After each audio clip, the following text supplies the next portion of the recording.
Donc c'était ton quatrième film, le troisième que tu faisais en co-réalisation avec Gilles Perret, toujours dans cette veine sociale.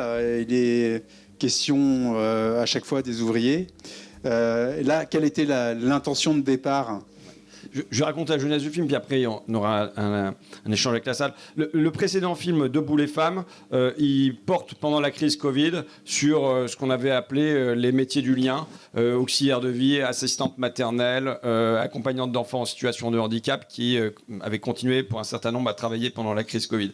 Et pendant la crise, il y a cette promesse du président Macron qui dit: il faudra se rappeler que notre pays tout entier repose aujourd'hui sur ces femmes et ces hommes, que nos économies reconnaissent et rémunèrent si mal. Oui, je connais très bien mon Macron de gauche, il dure 30 secondes. Donc bon. À la fin, il n'y a pas de récompense ni de rémunération. On a au contraire une double peine, puisqu'il va y avoir l'inflation qui va venir grever les budgets des classes populaires en particulier, mais de tout le monde, d'une part, et d'autre part, il va y avoir le passage de la retraite de 62 à 64 ans. Et donc, on se retrouve avec Gilles, avec Clotilde, la productrice. Moi, je veux faire un film parce que la politique est quand même un monde dur et j'ai besoin d'aller chercher de la joie en dehors de ça, de la beauté ailleurs. Et on se dit, bon voilà, il y a le conflit sur les retraites, mais en même temps, faire la tournée des manifs de retraite, c'est pas ça qui va faire un bon film. Ça marche pas. Je pourrais expliquer pourquoi, mais quand je faisais des émissions radio pour Mermet dans les manifs, c'est une parole qui est criée, scandée, collective, et où on a du mal à faire le lien entre l'intime et le social. Et pourtant on est dans ce temps-là. On cherche comment faire un road movie autour de ça finalement. Et évidemment c'est la rencontre avec Sarah Salman sur le plateau de télé qui sert de déclic. Parce que je me dis, bon, avec ça, comme dit Bobby Lapointe, il y a fantaisie de mettre dans ma vie un petit brin de fantaisie youpi, et d'en mettre aussi potentiellement chez le spectateur. Sachant que Gilles et moi, on ne fait pas des films qui se veulent didactiques, avec des sociologues, des économistes, des historiens, et ainsi de suite, à l'intérieur du film. Très bien s'il y a des débats qui sont organisés au luxe après, et qui s'appuient sur le film pour ça, mais on ne veut pas ça à l'intérieur du film. Nous, ce qu'on veut, c'est fournir de l'émotion, qu'il y ait des rires, qu'il y ait des larmes, qu'il y ait tout ça. Et donc là, avec Sarah Salman, on dit, il y en a quelque chose. Moi, je me dis, parce qu'en fait, la première difficile à convaincre, ça a été Sarah Salman. Le deuxième, c'était Gilles Perret, qui ne voyait pas comment il avait passé des semaines avec elle. La troisième, c'était notre productrice, qui est assez marxiste. Se frayer avec la grande bourgeoisie. Bon, voilà. Je convainc tout mon monde, et avec la conviction qu'il va y avoir un effet cinématographique, parce qu'il y a besoin de contraste au cinéma. Les films qui marchent, c'est Laurel et Hardy, Le Petit et le Gros, Terence Hill, Bud Spencer, La Vache et le Prisonnier. Bon, enfin bref, ça marche sur des tandems. Et donc là, on avait un tandem qui allait pouvoir fonctionner. Et je pense que même avec, évidemment, pour moi, Sarah Salman n'étant pas le but du film, donc je répondrai très peu aux questions sur Sarah Salman. Je préviens d'avance. J'ai prévenu dans le film pour être débarrassé de ça, et qui est un pont. Pour aller vers les gens et que ça soit leur métier qu'on héroïse.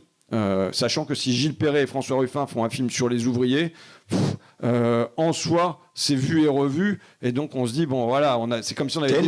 Ken Loach est vu et revu aussi. Ouais, mais Ken Loach, il a le biais de pouvoir mettre de la fiction, donc d'introduire de la poésie et de la fantaisie par la fiction. C'est Eric Cantona. Mais d'une certaine manière, avec Sarah Salman, tu crées de la fiction. Oui, tout à fait. Mais toujours dans Merci Patron, au fond, par la blague et la farce qu'on réalise à Bernard Arnault, on introduit de la fiction réelle à l'intérieur du documentaire.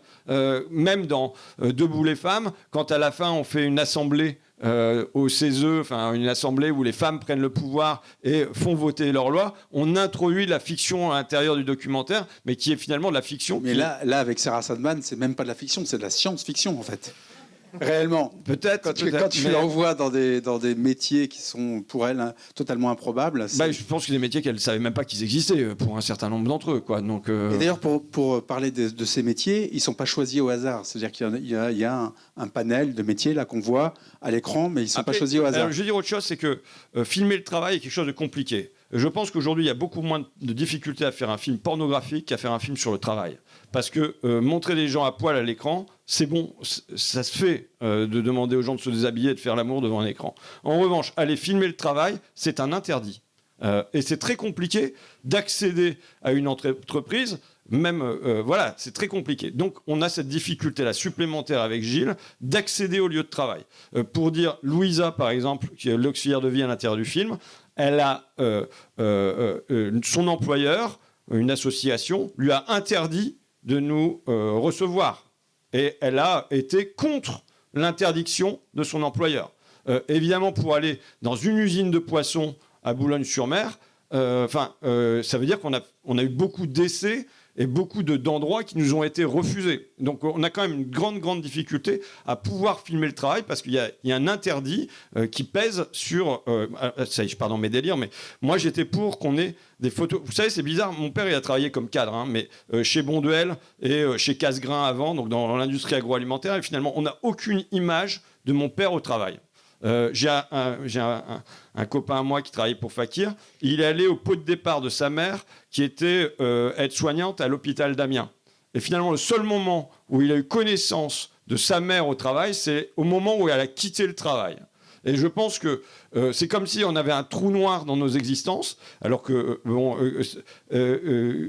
a des tas de photos où on va en vacances au Mont-Saint-Michel, de repas de famille ensemble, les gâteaux d'anniversaire. Et en revanche, le travail, ramener ça, ce qu'on fait à nos enfants, à notre famille, il y a un trou noir autour de ça.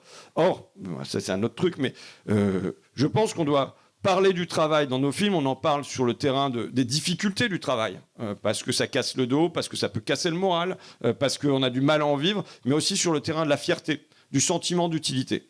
Et je pense qu'un boulanger ou quelqu'un qui bosse dans une boulangerie et qui ramènerait des photos à son gamin de ce qu'il fait dans la boulangerie, il éprouverait une certaine fierté de montrer comment il sort le pain du four et ainsi de suite. Et donc on offre ça. On sent d'ailleurs dans le film que c'est cette fierté qu'on est en train de perdre en fait. Enfin, cet intérêt qu'on peut trouver à son travail qui est en train de disparaître. Alors à la fois pour des raisons financières, puisque c'est à peine la possibilité d'en vivre, mais aussi que ça casse en fait, la manière dont on demande... Souvent les gens disent qu'ils aiment leur travail, mais ils n'aiment pas la manière dont on leur fait faire leur travail. Hier, je discutais, donc j'étais à Boulogne-sur-Mer et il y avait des ouvriers de l'usine de poissons. Et l'un d'eux, là, qui est en intérim, mais il était dans la restauration, il avait passé un CAP cuisine, il était cuistot dans une brasserie. Son métier lui plaisait, mais c'était 9h, 23h, avec une coupure de 15h à 18h et avec 1500 € à la fin du mois. Et avec des rappels, parce que un week-end où il devait être tranquille, finalement, on le rappelait en dernière minute. Et bon, il dit, voilà, j'ai une fille, je veux voir grandir ma fille, je quitte ce que j'aimais le faire, mais je peux plus le faire. Et en fait, je pense que la société aujourd'hui, elle se met en danger par une crise des vocations. C'est-à-dire des gens qui entrent à l'hôpital avec la vocation de soigner, mais qui, pour des questions de hiérarchie, d'être appelés le week-end alors qu'on leur dit qu'ils vont être tranquilles, de ne pas pouvoir prendre de vacances pendant l'été pour la deuxième année consécutive, et ainsi de suite, se retrouvent en tension, usés, et on use leur vocation. Je le vois aussi dans l'enseignement aussi, je vois une usure des vocations. Et je pense que c'est... Moi, je suis travailliste. Hein. Je pense que le travail, c'est ce qui fait société. Le travail, qu'il soit bénévole ou qu'il soit salarié. Mais le travail, c'est ce qui fait société. C'est le travail mis en commun qui fait société. Si aujourd'hui vous pouvez être là, c'est parce qu'il y a immensément de travail qui a été rassemblé pour ça. Il y a les gens du cinéma qui ont bossé, il y a les gens qui ont fait le film qui ont bossé, mais il y a les gens qui ont fabriqué vos sièges qui ont bossé, il y a les gens qui nous fournissent l'électricité qui continuent à bosser. Et bon voilà, donc c'est du travail mis en commun. Quand on boit un verre d'eau, la masse de travail à l'intérieur de ça, elle est prodigieuse. Or, aujourd'hui, comme depuis 40 ans, on ne considère plus le travail comme étant un atout, mais qu'on le considère comme un coût. Et si c'est un coût, c'est un coût à diminuer, c'est un coût à écraser, quitte à écraser au passage les travailleurs. Je pense que non seulement on met les travailleurs en difficulté, mais au fond, c'est la société qu'on met en difficulté en, aujourd'hui, je dirais, mettant en péril ses piliers. Je veux dire, l'hôpital, pilier de l'État social, l'école, pilier de la République, et bien d'autres piliers de notre société qu'on met en péril parce qu'on produit cette crise des vocations. Tous les métiers dont on parlait pendant le Covid, notamment. Voilà. Et c'est vrai que le choix des métiers, je suis un politique, donc j'ai pas besoin de questions, moi. Vous avez le micro depuis pendant 1h30. Mais non, mais le choix des métiers. Bon, je vais pas dire que c'est très scientifique notre truc, mais moi, un rapport m'avait beaucoup impressionné. C'était un rapport de Christine Herel, qui est une économiste du travail, et Elisabeth Borne lui avait demandé un rapport sur les métiers de la deuxième ligne. Elle avait identifié 17 métiers qui n'avaient pas arrêté pendant la crise et qui ne pouvaient pas arrêter pendant les crises parce que sinon c'est la société qui s'écroulait et qui pourtant étaient sous-payés, où il y avait plus de mise en danger des corps, où on respirait des produits qui n'allaient pas, enfin tout allait mal, plus de précarité, sauf qu'ils avaient un plus grand sentiment d'utilité. Et à raison, puisque s'ils arrêtent, la société s'arrête, quoi, en gros. Et donc, voilà, j'étais parti de ce rapport qui m'avait beaucoup inspiré. Ça ne veut pas dire que c'est très scientifique. Après, vous savez, une porte s'ouvre. Il y a quelqu'un qui m'a demandé, ça y est, je fais vos questions comme ça en même temps, mais alors, vous faites un film sur le travail et il y a pourtant les filles de flics secours qui vont... alors, il y a une raison, c'est que je voulais montrer du loisir populaire aussi, je pourrais répondre comme ça, mais il y a une autre raison, c'est qu'on avait un tournage le samedi, il me semble que c'était à Boulogne, un tournage le lundi à Abbeville, on avait un jour de off le dimanche, fallait trouver quelque chose à faire et il y a quand même moins de boulot à faire le dimanche, donc on s'est dit on va aller faire au foot. C'est aussi comme ça que se fait le documentaire, c'est-à-dire il y a une possibilité, on y va, quoi. Oui, puis ça permet de brosser plusieurs aspects de la société actuelle, donc par rapport à la féminisation, par rapport aussi aux médias, hein, il y a une question là qui se pose sur la façon dont on laisse parler toutes ces personnes à la télévision. Bon, c'est pas le sujet du film, mais ça pourrait être celui du suivant en fait. Je sais pas si c'est pas le sujet du film parce que, je pense qu'on fonctionne dans le film et souvent de manière pointilliste. C'est-à-dire qu'il n'y a pas de thèse qui est développée à l'intérieur du film. En revanche, qu'il y ait des portes qui soient ouvertes et des questions. Là, évidemment, c'était l'occasion de donner un droit de réponse à ceux qui sont parlés plus qu'ils ne parlent. Hein. On sait que le temps de parole des ouvriers, j'avais calculé à France Inter, il était de 1% à peu près. Bon, et ça correspond à peu près à la représentation à l'Assemblée nationale. Donc voilà, on a des classes populaires qui aujourd'hui sont parlées bien plus qu'elles ne parlent. Eh ben, il y avait la possibilité d'offrir un droit de réponse là. Et il y a trois moments qui, pour moi, s'apparentent à un droit de réponse. Il y a à l'intérieur de l'usine de poissons, il y a Ilyes et Mohamed quand ils sont en train de manger des petits gâteaux et de boire le thé. Et puis, il y a à la fin à Bléré. Donc là, c'est une réponse à Sarah Salman, quoi. Et Sarah Salman étant la représentante de ce que je déteste. Je déteste les éditorialistes de plateau télé. Bon, voilà. Mais les éditorialistes en général, même dans la presse d'ailleurs. Voilà. Les gars qui vont plus faire reporter sur le terrain, mais qui jugent tout de haut et de loin, je déteste ça. Voilà. On va peut-être laisser la parole à la salle. Quelqu'un veut intervenir ? On a des micros à votre disposition, n'hésitez pas. Ne soyez pas timide. Oui, écoutez, ça tombe bien. Non, je suis désolée, c'est un peu une question sur Sarah, mais comment vous l'avez convaincue ? On va les grouper alors. Non, c'est juste comment vous l'avez convaincue en fait. Comment vous avez réussi à la convaincre ? Je prends plusieurs questions, je réponds à 3-4 questions en même temps, ça vous va ? Alors, qui veut poser une autre question ? Pas nécessairement sur Sarah Salman. Vous pouvez lever la main. Ils sont timides. Oui. Et après, vous allez m'empêcher de partir reprendre mon train pendant 3 quarts d'heure après. Bonsoir François, et nous on va quitter dans quelques instants parce qu'on a une nounou à libérer. C'est pas la même question, mais c'est est-ce que finalement on peut encore parler aux riches finalement ? Est-ce qu'ils sont accessibles ? Est-ce qu'on peut discuter avec eux, faire société avec eux et avancer avec eux et avec elles comme Sarah, quoi ? J'étais presque déçu finalement qu'il n'y ait pas eu cette tapis N. Je pensais que le tapis rouge était pour elle sur la plage. J'étais encore bien plus heureux de voir les autres, bien sûr, mais ma question c'est ça. Est-ce qu'on peut encore leur parler ? Oui, alors une question peut-être technique. Est-ce que justement, juridiquement, c'était compliqué de se dire on lance un projet basé en partie sur cette chroniqueuse, avec le risque qu'elle claque la porte, elle se barre ou elle arrête ou... Est-ce que ça fait partie de l'enjeu du film ? Quelqu'un d'autre ? Une femme ? On a eu 2 hommes, donc je suis Il y a assez encore un chaval. homme, sinon. Vas-y, s'il n'y a pas de...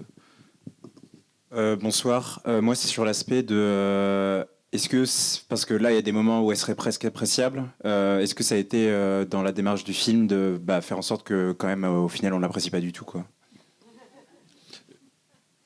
Bon, Ça, c'est un peu sa faute, quand même. Il y a beaucoup de Sarah Salman, du coup. Comment je l'ai convaincu ? D'abord, je lui ai dit que j'étais un garçon gentil. Je pense qu'il y a chez elle une volonté d'exister à travers l'écran. Bon, pour moi, après, on n'a pas une vraie riche. Elle appartient pas pour de vrai à la grande bourgeoisie sur plusieurs générations ou à l'aristocratie qui participe au rallye. Elle a quelque chose qui est de l'ordre d'une parvenue et ce qui fait qu'elle a ce désir d'exister à travers un film. Après, je pense que le regard sur Sarah Salman, je laisse à chacun le soin d'en décider. D'accord ? Chacun fera, je veux dire, compte tenu de où elle part au départ, chacun se fait son jugement. Je pense que le cinéma doit fonctionner avec une part d'ambiguïté aussi. C'est pas un tribunal.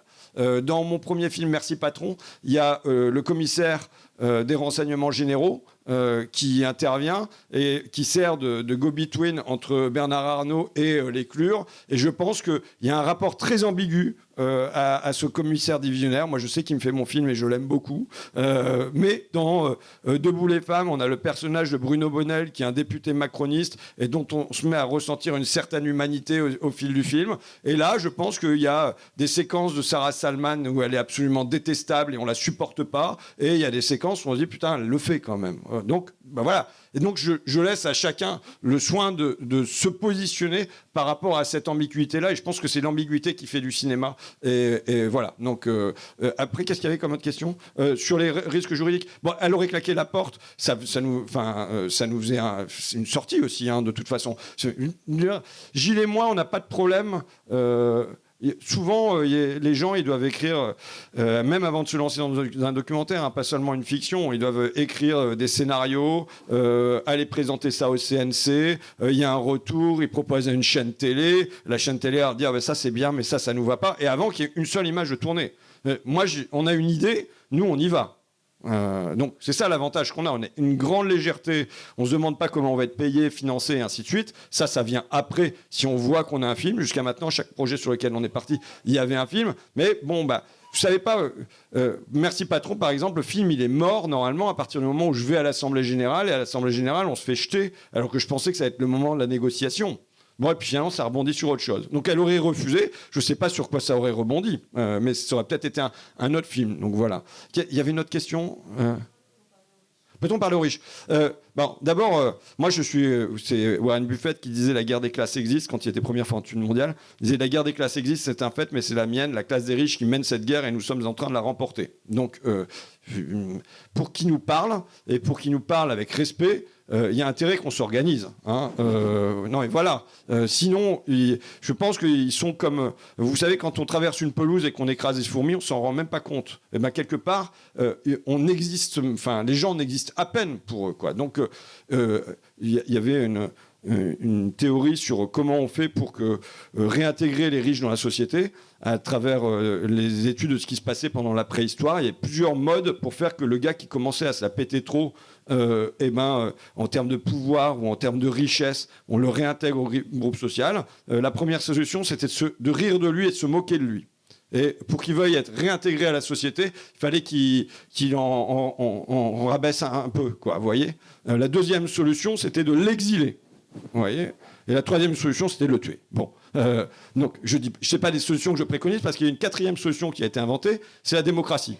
C'est-à-dire, normalement, le fait que la majorité populaire parvient à contenir une oligarchie qui prendrait trop la grosse tête et qui cumulerait trop de richesses. On est dans un autre temps, c'est aujourd'hui évident, puisqu'on a grosso modo un détachement des ultra-riches de la société, un détachement par les richesses qu'ils possèdent. Les 500 premières fortunes françaises possédaient l'équivalent de 5% du PIB il y a 25 ans. C'était 20% à l'arrivée d'Emmanuel Macron au pouvoir. Aujourd'hui, on a dépassé les 40%. Donc voilà, sur le plan matériel, c'est énorme. Et il y a un détachement, je dirais, géographique qui est peut-être encore plus important. À Flix-Secours, donc au milieu de ma circonscription, quand c'était les usines Saint-Frère, il y avait les châteaux qui étaient tout autour. Et les gens qui sortaient de l'usine et qui regagnaient leur taudis, ils voyaient la richesse accumulée par les patrons du coin.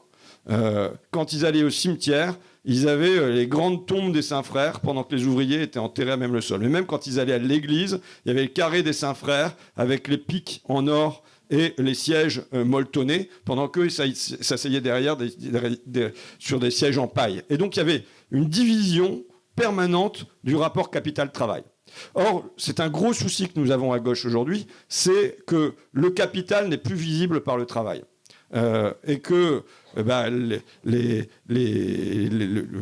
Arnault a fait sa fortune sur Flixecourt, mais les gens ne voient pas le yacht de Bernard Arnault, ils ne voient pas l'île qui est au milieu du Pacifique dans laquelle il passe ses réveillons, ils ne voient pas sa résidence à Saint-Tropez, tout ça est invisible. Et donc du coup, on a un devoir de reconstruire, enfin pour moi, de reconstruire le rapport du capital-travail en rendant visibles ceux qui se sont rendus invisibles. Vous voyez, quand Whirlpool ferme, par exemple, en 2017, le lave-linge qui part, non, le sèche-linge qui part en Pologne, on a les ouvriers, je les entends, qui commencent à parler des réfugiés, des immigrés, des étrangers, tout ça. Mais je leur dis, mais attendez, est-ce que c'est les réfugiés qui font que vous avez perdu votre boulot ? Non, c'est les actionnaires, c'est votre PDG. Bon, on a un échange comme ça, je dis ouais, c'est pas con, tout ça. Bon, je vois bien que ça suffit pas. Je reviens avec un tract sur lequel j'ai imprimé la tête de Jeff Fettig. Je sais pas si vous savez qui est Jeff Fettig, mais eux non plus le savent pas. Or, c'est leur PDG, mais qui est aux États-Unis à 5000 km de là. Et j'ai imprimé aussi par Google Maps l'image de sa résidence où il a accès à la plage, où il y a 17 chambres et 17 salles de bain, où il y a 2 cours de tennis en extérieur, où il y a une piscine couverte, pour rendre visible où va leur argent, quoi, aux salariés. Il est évident que si jamais, quand ils avaient un rapport direct à Jeff Fettig à l'intérieur de l'usine, et non pas avec un directeur intérimaire qui arrive avec des DRH, avec des champions de la communication, mais que c'était directement le patron qui était là, et si quand ils sortaient de l'usine, il y avait cette espèce de château moderne devant eux, la conflictualité capital-travail, elle serait là immédiatement. Or, comme c'est pas là, eh ben, c'est une autre conflictualité qui apparaît et bon, qui là est devenue écrasante dans la société française aujourd'hui. Donc évidemment, pour moi, il y a un enjeu à reconstruire. Alors là, c'est Sarah Salman qui, je dirais, quand même est un valet. Voilà, quand ils voudront se débarrasser d'elle, ils se débarrasseront d'elle sans difficulté. Elle n'aura plus accès au plateau télé et puis c'est tout. Mais donc voilà, il y a la nécessité de reconstruire des figures de ça. Putain, je fais un discours politique maintenant. Mais... Ici. Alors, vous avez droit à 2 questions encore, et puis moi, je suis 1h30 derrière. Hein. Bien. Bon, c'est difficile en question, mais j'ai l'impression que dans votre film, vous avez montré des situations de travail avec des gens qui valorisent leur travail, même quand celui-ci est difficile. Il y a eu beaucoup de situations de travail aussi qui sont à la limite de la légalité, les gens qui travaillent dans la fibre optique, les livreurs, etc. Bon. Et à aucun moment dans votre film n'apparaît vraiment une démarche du côté des personnes que vous filmez de revendication, de lutte pour organiser mieux le travail. Et donc, moi, ça m'a beaucoup intéressé de voir que vous l'avez centré sur les gens travaillent, font du job, et sans aborder la question de comment améliorer les conditions de travail qui sont insupportables, quoi. Alors, encore une voix de femme. Moi, c'est même pas une question, c'est juste pour vous remercier du fond du cœur pour ce documentaire que j'ai trouvé fantastique. Oh, ça y est, je m'étrangle. Ça m'a apporté les larmes aux yeux et vraiment, c'est top. Merci. Ah, donc ça, c'était pas une question. Donc ça compte pas. Bonsoir. Moi, ma question, elle tourne autour de comment est-ce que... moi, je travaille à l'hôpital. Et je suis étonnée, en fait, de l'espèce de paradoxe qu'il y a avec le discours et le fait que mes collègues... Enfin, j'ai l'impression, c'est que mon avis, mais il y a beaucoup de gens qui se tirent des balles dans le pied, en fait, en termes de revendication et d'organisation. Enfin, il y a... Et moi, ce qui m'intéresserait de savoir, c'est si, finalement, les gens, en fait, que vous rencontrez... ils se rallient en fait à cette conception du partage et puis de la tolérance, enfin, parce que bon, je suis peut-être dans un hôpital un petit peu périphérique, tout ça, mais c'est pas l'ambiance, quoi. C'est en tout cas le sentiment que donne la fin du film. Mais le sentiment, pour répondre à Madame, et c'est toi qui vas répondre évidemment, mais le sentiment que les gens se rassemblent, se réunissent, C'est ce que semble dire la fin du film, quand même. Après, bon, d'abord,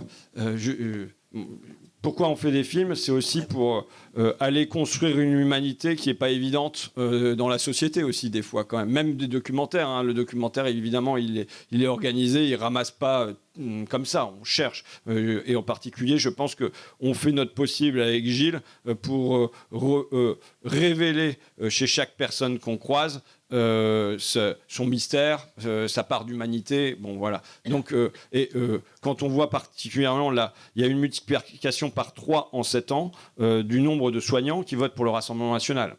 Donc, il est évident qu'il y a une pensée qui est en train d'entrer dans la société et jusque dans des endroits où on pensait que, voilà, comme c'est le monde du soin ou le monde de l'éducation, c'est plus tourné vers le partage et ainsi de suite. Il y a un combat à mener pour que ça soit la ligne directrice qui opère dans les têtes, alors que c'est pas ce qui vient naturellement. On pourrait épiloguer sur les raisons. Madame, c'était... ça y est, j'ai oublié. C'était sur... oui, la lutte, l'absence de lutte. Le problème... c'est que si on regarde la réalité de la société française aujourd'hui, une fois passé le gros conflit sur les retraites, les luttes sont moléculaires. On peut choisir d'aller faire un zoom sur ces luttes-là et de les montrer et ainsi de suite, mais c'est moléculaire. Si jamais dans mon coin, il y avait une bagarre qui était survenue avec des merguez qui avaient été cramées devant. Et je serais allé partager une merguez avec Sarah Salman, avec la CGT du coin. Ça n'est pas survenu. Vous voyez ? Alors peut-être que j'aurais pu trouver un conflit à l'autre bout de la France. Mais voilà. Mais disons qu'aujourd'hui, les luttes sociales sont pas massives dans notre pays. Hein. Donc moi, je le regrette personnellement parce que je pense qu'il faut de la conflictualité. Et c'est par la conflictualité que d'abord les gens se rassemblent, font communion, se rassemblent, se retrouvent. Mais aujourd'hui, c'est pas massif dans notre pays. Je veux dire, pour qui je fais le film ? Je l'ai dit, je fais le film pour moi, hein, pour retrouver de la joie, du plaisir, de la fantaisie, de tout ça. Je fais le film, deuxièmement, pour les gens qui, en général, sont oubliés, puissent se retrouver sur grand écran. Vous voyez, comme de la même manière que la peinture du 19e siècle a... fait qu'il n'y avait pas seulement les rois, les aristocrates, les figures bibliques, le Christ qui se retrouvait en grand dans des tableaux, mais à partir du 19e siècle, c'est le peuple qui se retrouve en grand sur des tableaux. Gilles et moi, on essaye de faire que ça soit les gens qui ne sont rien, mais qui en vérité font tout, qui se retrouvent en grand à l'écran.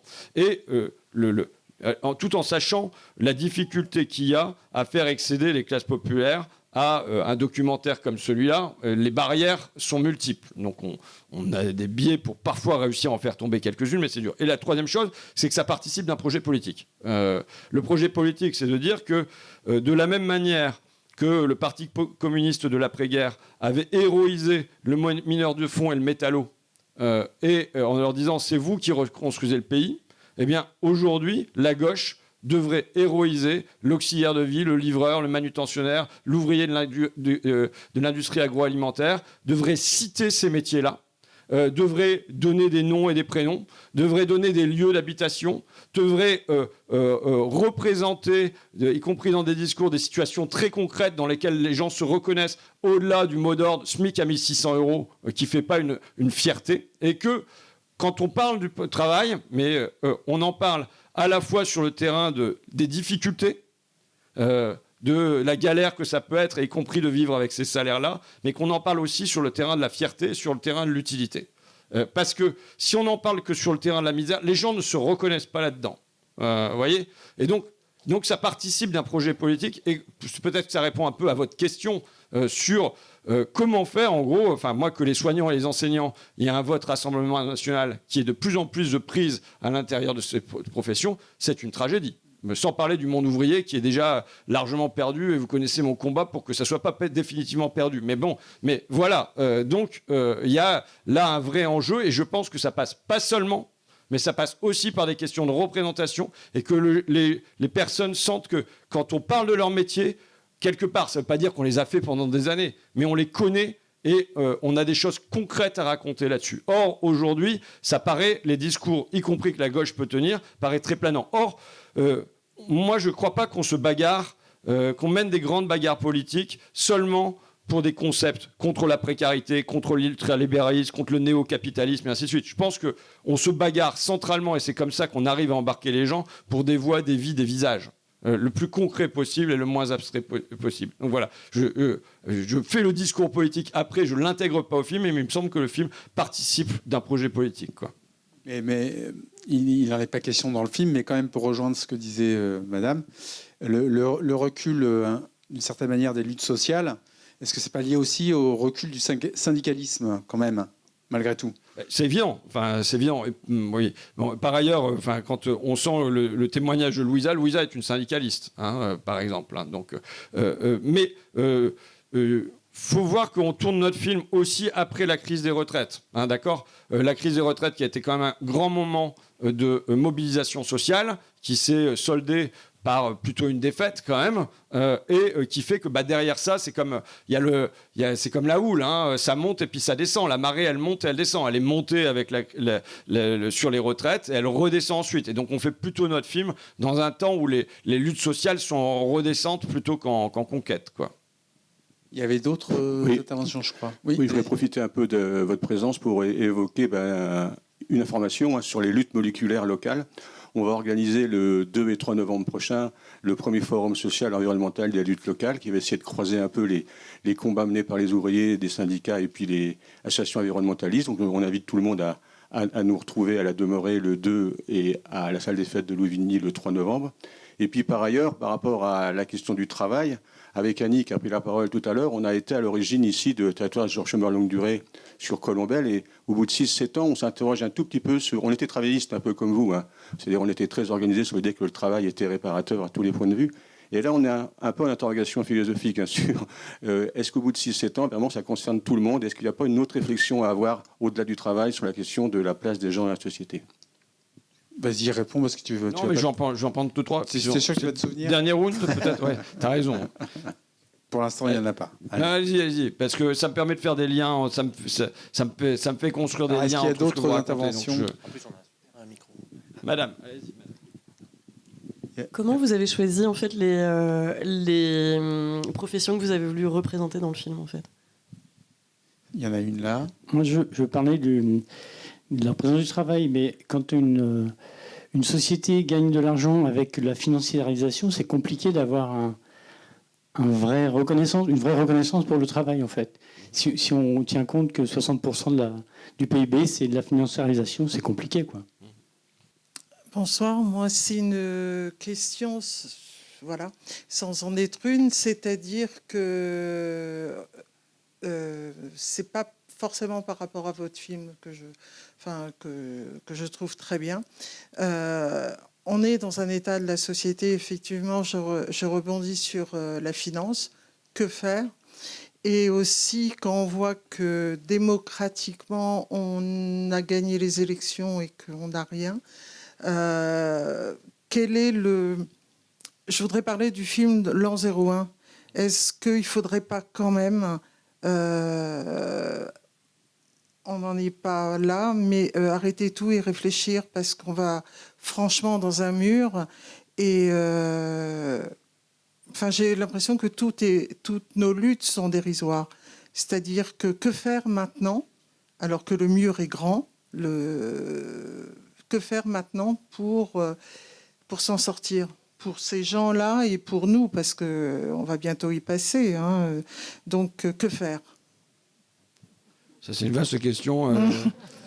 Lénine se l'est posée il y a plus d'un siècle maintenant. Mais, sur les métiers, il me semblait y avoir répondu sur, en gros, les métiers de la deuxième ligne issus de la crise Covid. C'était le choix. Et puis après, les portes qui s'ouvraient. Bon, moi, je connaissais bien le resto à Amiens, et donc ça facilitait les choses, tout simplement. Après, on aurait pu faire un autre choix, je le dis comme ça, mais on a hésité, et peut-être qu'on n'a pas fait le bon choix, même ça donne un bon film. Mais par exemple, à Dieppe, bon, vous savez que j'ai mon camarade communiste Sébastien Jumel et Nicolas Langlois, maire de Dieppe. Je pense que là-bas, on aurait pu faire tout sur un seul lieu, avec beaucoup de portes qui nous auraient été ouvertes par le biais du maire de Dieppe. Donc ça aurait pu être un autre choix de film, mais bon voilà. Donc c'est les opportunités qui fait que voilà, après il y a un certain équilibre pour montrer la France. Moi j'avais comme projet de montrer notre France rassemblée quelque part, hein, que on est Élie, agriculteur dans Morvan, dont mon grand regret. Enfin je veux dire, j'ai débarqué,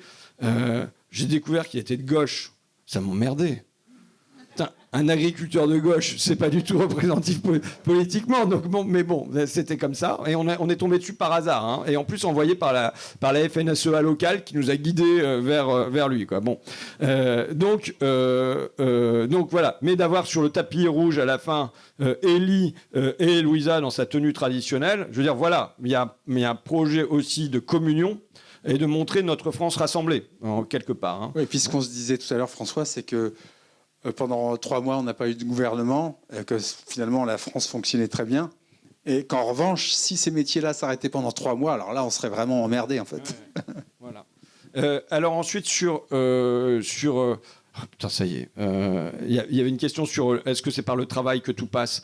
Je dis pas que c'est par le travail que tout passe, mais de toute façon, pour accéder au travail, il y a tellement de questions à résoudre pour des gens qui ont des grosses difficultés, hein, et parfois des difficultés liées au travail. Je veux dire, j'ai fait un rapport sur les inaptitudes. On a eu une multiplication en 10 ans des inaptitudes par le travail. Donc aujourd'hui, on n'est pas dans un travail qui rend les gens en forme, on est dans un travail qui quand même brise massivement des gens.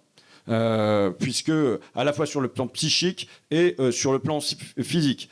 Donc, je pense que la société est malade, est aujourd'hui malade de ça. Alors, est-ce que c'est seulement par le travail que ça passe ? Il est évident que non, que ça peut passer par de loisirs, que ça passe par la famille, que ça passe par des tas de choses. Mais à un moment, quand même, moi j'ai vu tellement de gens, vous savez, être évacués d'usines qui fermaient. Continental, c'est 13 suicides derrière. Hein.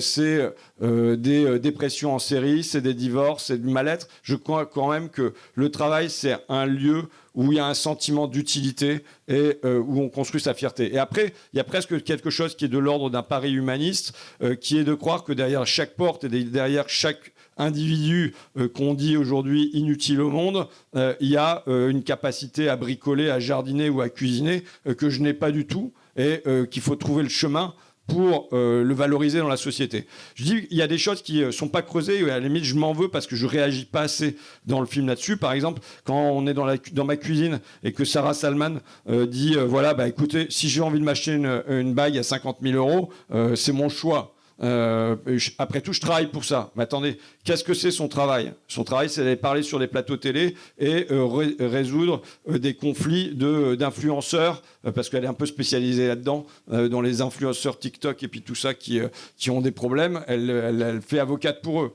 Je veux dire, et ça lui rapporte un pognon de dingue, pendant que l'auxiliaire de vie, dont l'utilité est quand même nettement prouvée dans la société, est payé 1 000 €. Donc il doit y avoir quand même une grande question sur l'échelle des revenus liés. Alors, Emmanuel Macron, toujours pendant la crise Covid, avait rappelé la Déclaration universelle des droits de l'homme en disant les distinctions sociales ne peuvent reposer que sur l'utilité commune. Or, aujourd'hui, c'est presque une échelle inverse des métiers. Plus un métier est nuisible ou inutile, plus il va être valorisé, tandis qu'on va avoir des tas de métiers hyper utiles, non ceux qui sont à l'écran, qui vont être très nettement dévalorisés. Donc là, je pense qu'il y a un projet. Moi, je suis moins... alors j'ai vu par exemple Aurélien Bélanger là, qui a sorti un bouquin sur la fin du Parti Socialiste qui dit il faut que le travail disparaisse. Comment on va faire ? Je veux dire, qui va s'occuper des personnes âgées ? Comment on va aller voir un film au cinéma ? Il peut y avoir une part de travail bénévole, ok. Il peut y avoir du travail salarié, il peut y avoir d'autres formes de travail, mais je ne vois pas comment on fait tourner la société. Et je le dis, par ailleurs, sur un projet politique, autant je considère Sarah Salman comme folklorique, autant les préjugés qu'elle porte, je les prends très au sérieux.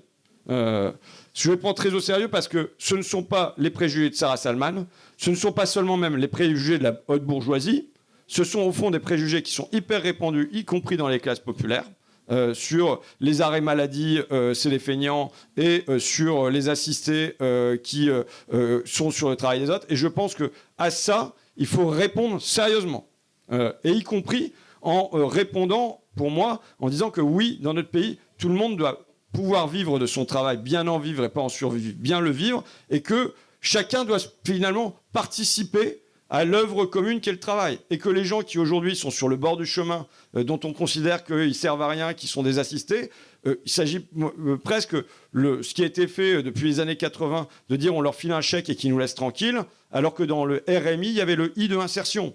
Ce qui supposait un travail d'accompagnement sur la mobilité, sur la famille, sur des tas de choses, pour qu'on ne laisse pas en marge comme ça la société. Ça y est, je pars dans mes délires. Mais y compris, par exemple, pour faire accepter les étrangers et les immigrés. On est passé de 2 discours qui se sont transformés. Il y a encore 15 ans, c'était les étrangers qui viennent prendre le travail des Français. Vous voyez ? Donc il y avait tout un combat à mener là-dessus. Bon. Et maintenant, on est passé à autre chose. Ce sont des assistés, ils vivent au crochet de la société. Et au fond, quand on montre que l'étranger, l'immigré, travaille, il y a une acceptation de sa présence sur le territoire.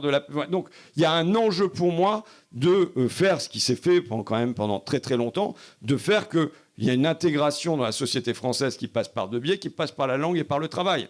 Et que c'est par ce biais-là, donc je reste quand même très profondément travailliste en pensant que le travail, je veux dire, la gauche, elle était le parti du travail, qui défend les salariés. Ça ne veut pas dire que il n'y a pas, dans l'histoire du mouvement ouvrier, il fonctionne sur 2 jambes. Il y a une jambe qui fait la fierté du travail, on gagne sa vie à la sueur de son front, il y a un côté comme ça, et il y a un deuxième combat qui est de libérer du temps hors travail. Le congé maternité, les congés payés, le dimanche chômé, le samedi à l'anglaise, la retraite à 60 ans. L'histoire du mouvement ouvrier, c'est à la fois l'histoire de vivre par son travail et de libérer du temps hors travail. Et donc je pense que, de manière assez traditionnelle, je pense qu'on doit prolonger cette histoire-là en se disant qu'il doit y avoir la possibilité de vivre de son travail et de libérer du temps hors travail. Je pense que ce que la gauche doit ajouter, c'est quel est le contenu du travail.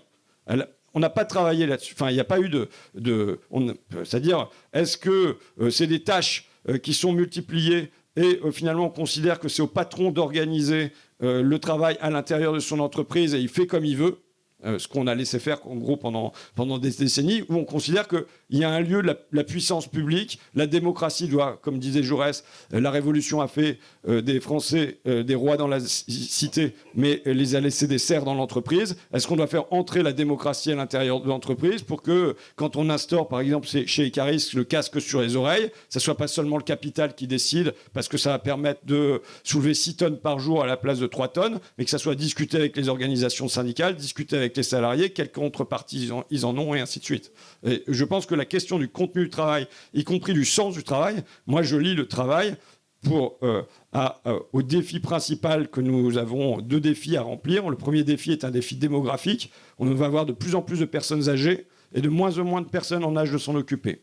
C'est un premier défi. Le deuxième défi, c'est un défi climatique. Il faut évidemment qu'on transforme nos logements, nos déplacements, notre industrie, notre énergie, notre culture, notre agriculture. Et tout ça suppose une masse considérable de travail. En finir avec 5 millions de passoires thermiques, c'est du travail. Faire que les marchandises circulent sur les rails plutôt que sur les routes, c'est du travail. Or, on n'arrivera pas à transformer notre société sur un travail qui est humilié, qui est écrasé et où les gens n'ont pas goût à faire ce travail-là. Donc voilà, je reste profondément travailliste. Merci. Je ne sais pas si on a répondu à la question de madame, en fait. Comme dit François, on se l'est posé depuis longtemps. Mais je pense que là, l'heure est quand même grave. Donc, je ne peux pas m'empêcher de me dire, on a gagné les élections, Macron ne s'en soucie pas. Sur le plan écologique, c'est une catastrophe. Les riches, effectivement, on n'en parle pas. C'est parce qu'on est devant un film qui est très bien et que c'est François Ruffin que j'ai envie de dire dis-nous quelque chose, quoi. T'es toujours optimiste, moi je suis en train de me dire qu'est-ce qu'on fait. Voilà. Alors, moi, je fais bien la formule de Gramsci, j'allie le pessimisme de la lucidité à l'optimisme de la volonté. D'accord ? Donc, il y a plein de facteurs qui nous conduisent à être pessimistes. Aujourd'hui, c'est l'évidence climatique, l'évidence fasciste. Bon, voilà, il y a plein de choses, de menaces à l'horizon. Là où je suis en désaccord dans ton diagnostic, tu dis nous avons gagné. Je suis désolé. Nous n'avons pas gagné. Et je pense qu'avoir nourri l'illusion qu'on avait gagné le 7 juillet, le 7 juillet, on a déjà réussi quelque chose d'extraordinaire. Entre le 9 juin et le 7 juillet, on a endigué le Rassemblement national. Nous l'avons endigué, d'accord ? Mais nous n'avons pas gagné. Nous avons contenu la poussée de cette force qui n'a pas réussi à être majoritaire. C'est déjà un succès, vu de où on partait le 9 juin, grâce à l'alliance du nouveau Front populaire. Est-ce que nous avons gagné ? Non. C'est nourrir des illusions, pour moi, que de dire aux gens que nous avons gagné. Donc ce qu'il nous faut faire, c'est gagner vraiment.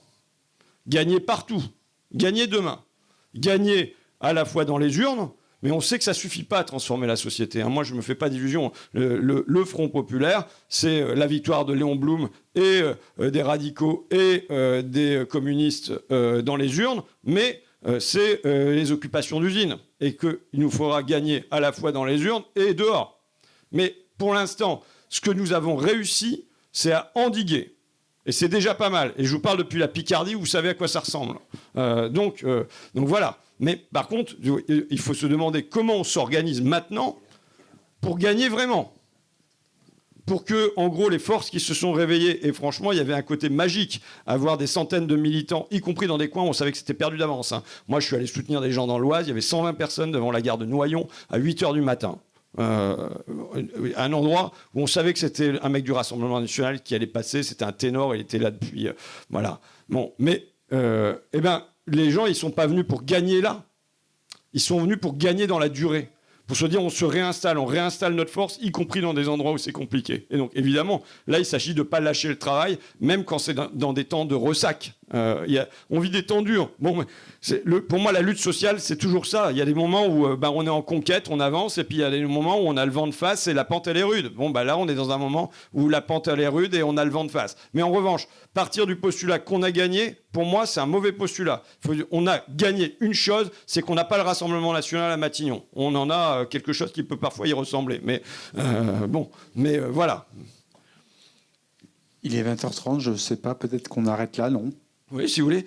Si vous avez aimé le film, si vous ne l'avez pas aimé, vous n'êtes pas obligé de le faire, du coup.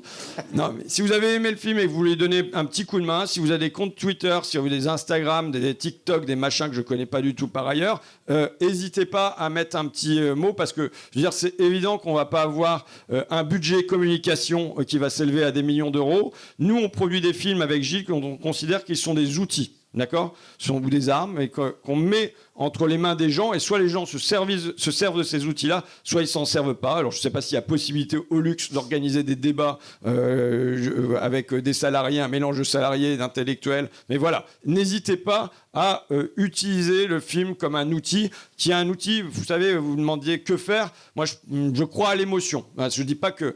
mais je crois à l'émotion, qui est... dans émotion, il y a mouvement. Le cinéma, c'est l'art du mouvement. Comment on met les gens en mouvement ? On les met en mouvement par des rires, par des larmes, par de l'espoir, plus parfois que par les statistiques les plus parfaites et les raisonnements dialectiques les mieux calibrés, quoi. Voilà. Donc, nous, on vient porter un film qui, je l'espère, peut participer à mettre en mouvement. Voilà. Oui, merci oui, en tout cas. Tu dis que c'est un outil, et effectivement, c'est une des réponses à madame, en fait. C'est qu'il tombe aussi à un moment très important, et le film sort le 6 novembre. Il faut en parler autour de vous, qu'un maximum de gens aillent le voir, mais voilà, c'est aussi une des armes qui permettra éventuellement de gagner la prochaine fois. Le cinéma ne résout pas tout. Chacun fait ce qu'il peut. C'est sûr. Chacun fait ce qu'il se peut à l'endroit où il se trouve. Donc voilà, nous on fait des films, on fait des discours, on fait des choses comme ça, et vous faites ce que vous pouvez à l'endroit où vous vous trouvez, et à la fin c'est nous qu'on va gagner. Voilà. Merci François, merci à toutes et à tous.